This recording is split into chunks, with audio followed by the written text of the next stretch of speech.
फिर ठीक है, हम रानो चिड़िया को भी ये बता देते हैं, वो भी हमारे साथ चल देगी और लिस्ट भी उसी के घर बना लेंगे। ऐसे बातें कर वो तीनों चिड़िया के घर चली जाती हैं। मम्मा मम्मा, आज क्लास में टीचर जी ने मुझे फिर से खड़ा किया। बोल रही थी कल अपनी मम्मा के साथ आना, वरना वो मुझे क्लास में बैठने नहीं देंगी। मेरी बच्ची, अब टीचर जी की भी क्या गलती है? 6 महीने से मैंने आपकी फीस नहीं दी, सारी गलती मेरी है। लेकिन क्यों मम्मा, आप मेरी फीस क्यों नहीं देती? कुकू, आपके पापा का ना तो कोई पत्र आया है और ना ही उन्होंने 1 रुपया भी भिजवाया, तो मैं क्या करूं? घर के खर्चे के लिए भी पैसे नहीं है मेरे पास। तो फिर फैसला हो गया मम्मा, मैं कल से स्कूल नहीं जाऊंगी। जब पापा आकर मेरी फीस भर देंगे, मैं तभी स्कूल जाऊंगी। ये कहकर कुक्कू खुशी से उछलती हुई दोस्तों के साथ खेलने चली जाती है। लूसी तोती और गौरी कौवी ने कुक्कू की बातों को थोड़ा थोड़ा सुन लिया था।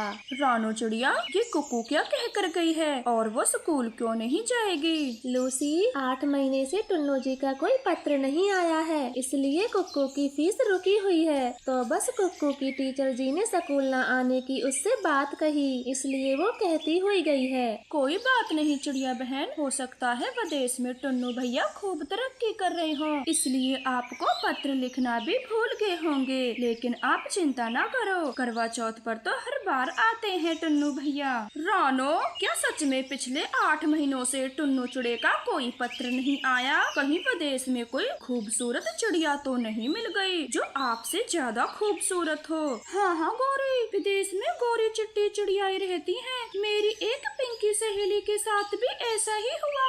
उसका पति विदेश में जाकर हमेशा हमेशा के लिए बस गया। बेचारी पिंकी आज भी उसका इंतजार करती है। आप दोनों कैसी बातें कर रही हो? मेरे टुन्नू जी ऐसे बिल्कुल नहीं है जैसा आप सोच रही हो। गौरी कौवी, हरी तोते, जरा मुंह संभाल के बातें करें। टुन्नू भैया रानो और अपने बेटे को छोड़कर कहीं नहीं जा सकते। हम जिस काम के लिए आए हैं उसी की बातें करो। माफ करना लूसी, मगर सच तो यही है। अब रानो को भी यह मानना होगा, आज नहीं तो कल। चलो हरी तोते, हम शॉपिंग करने चलते हैं। अब रानो क्या करेगी बेफजूल की खर्ची करके? गौरी, मुझे अपने पति पर पूरा भरोसा है, वो जरूर आएंगे। लूसी बहन, मेरे पास रुपये नहीं है जो मैं नया श्रृंगार खरीद सकूं, इसलिए मैं पुराने सामान से ही व्रत रखूंगी। आप सब जाएं। ऐसे बातें कर वे तीनों रानो के घर से चली जाती हैं और ढेर सारी शॉपिंग करती हैं। अगले दिन चिड़िया चुपचाप अपने घर के दरवाजे पर बैठी हुई थी। चिड़िया को अकेला देख गौरी कौवी उसके पास आती है।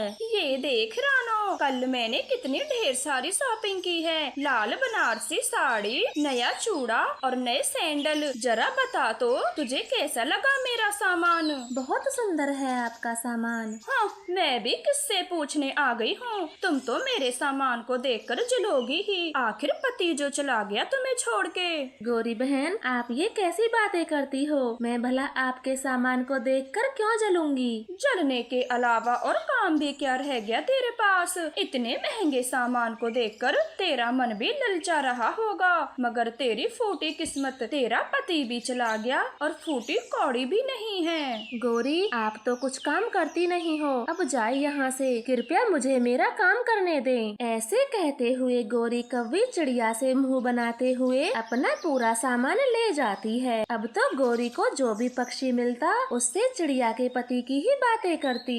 मिट्ठू, कबूतर, बुलबुल, आप सबको चिड़िया के बारे में कुछ पता भी है? गौरी, मैं तो कल शाम को ही गई थी चिड़िया के घर, सब कुछ ठीक था। फिर अब क्या हो गया? मोटो बुलबुल किस मुंह से बताएगी रानो कि उसका पति उसे छोड़ के हमेशा हमेशा के लिए विदेश में जा चुका। उन्होंने रानो से रिश्ता खत्म कर लिया है। ये तो बहुत बुरा हुआ चिड़िया के साथ। हम सबको जाकर उसे समझाना चाहिए, कहीं गुस्से में कुछ करना बैठे। कबूतर, अभी अभी चिड़िया के घर से ही आ रही हूँ। मैंने 100 बार दरवाजा खटखटाया मगर चिड़िया ने दरवाजा नहीं खोला। आप सब जल्दी जाएं, मेरा तो दिल बैठा जा रहा है। गौरी, हम अभी जाते हैं और चिड़िया का दरवाजा तोड़ देते हैं, कहीं अनहोनी न हो जाए। गौरी की बातें सुन वो तीनों जल्दी में चिड़िया के घर चले जाते हैं। हाँ हाँ, जाओ जाओ और चिड़िया का दरवाजा तोड़ दो, मुझे बड़ा मजा आएगा। कबूतर, अंदर से कोई भी आवाज नहीं आ रही।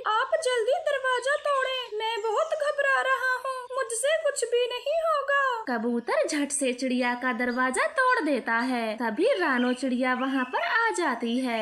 कबूतर भैया, ये आपने क्या किया? मेरे घर का दरवाजा क्यों तोड़ दिया? कोई बात थी तो मुझसे करते, गुस्सा मेरे दरवाजे पर क्यों निकाला? चिड़िया बहन, आप घबराई नहीं, आपको जीना होगा कुक्कू के लिए, और हम सब आपके साथ हैं। कोई भी समस्या हो तो मुझे बताना, मैं आपकी मदद जरूर करूंगी। हाँ हाँ चिड़िया, टुन्नू चिड़िया को नरक में भी जगह नहीं मिलेगी, उसने आपके साथ बहुत गलत किया है। आप सब जाए यहाँ से और मेरे पति के बारे में कुछ बुरा ना बोलें। कल करवा चौथ है, वो हमसे मिलने जरूर आएंगे।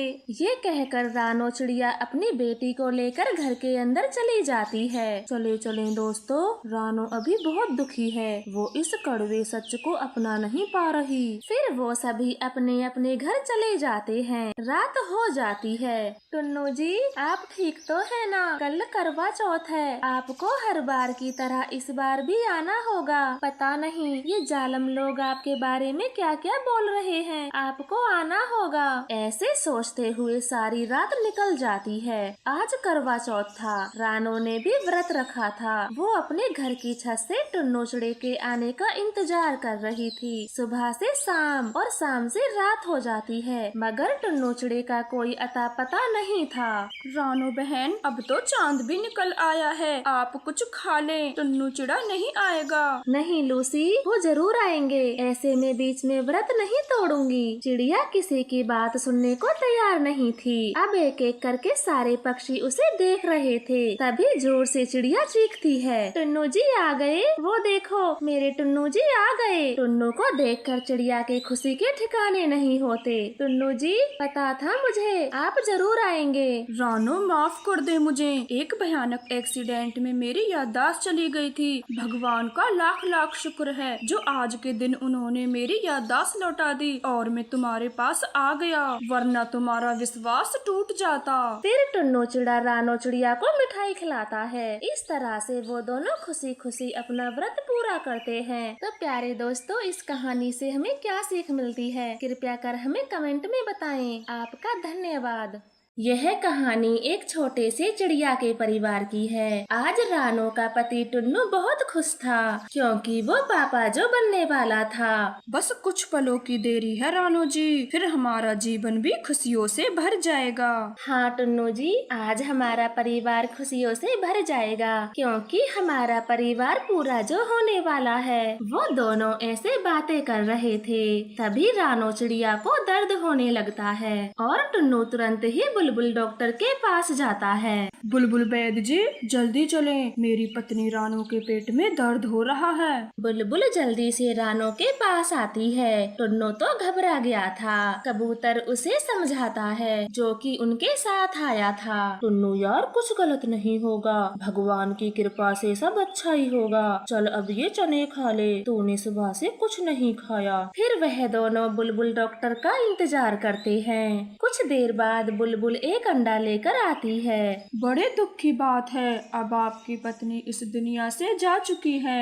आपको इस अंडे का ध्यान बहुत अच्छे से रखना होगा, जरा सी भी लापरवाही नहीं होनी चाहिए। टुन्नू चिड़ा तो वहीं फूट फूट कर रोने लगता है। उसका दोस्त कबूतर उसे हिम्मत देते हुए घर लाता है। टुन्नू दोस्त, संभाल अपने आप को और इस बच्चे की खुशियों के बारे में सोच जो अभी अंडे से भी बाहर नहीं निकला। कबूतर दोस्त, तू तो मेरा सच्चा दोस्त है, अब तू ही बता मैं क्या करूं? टुन्नू, बुलबुल वैद्य जी ने कहा है जरा सी भी लापरवाही नहीं होनी चाहिए अंडे के साथ, वरना तेरा बच्चा भी मर जाएगा। इसलिए मैं तो कहता हूँ तू दूसरी शादी कर ले, वो इस अंडे का माँ के जैसे ख्याल रखेगी जो कि तुझसे कभी नहीं हो पाएगा। टुन्नू चिड़ा अपने बच्चे की खातिर कबूतर की बात मान लेता है और दूसरे ही दिन